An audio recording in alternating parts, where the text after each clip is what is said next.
Hi, ako nga pala si Lijen Borais at ito ang pamagat ng aking tula. Inay at Itay. Ilalaan ko muna ang aking tula sa mga espesyal kong magulang.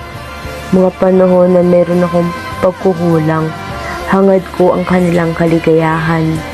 Pagbubutihin ko ang aking pag-aaral kahit na hindi na sila nagmamahalan. Inay, Itay, sa inyo ang tula na ito.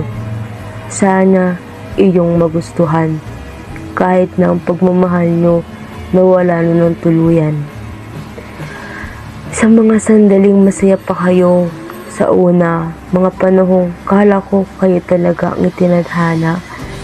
Baliwala ang lahat. Sana sa relasyon nyo noon naging sapat at tapat para hindi na umabot sa salitang hiwalayan. Masakit sa akin bilang anak, pero kailangan kong tanggapin at kayanin kahit na anong hamon ito'y lalabanin. Lagi lang akong suportado sa inyo kahit na ang pinagdaanan nyo ay naging malayo. Inay at Itay, hindi ko kayo iiwan.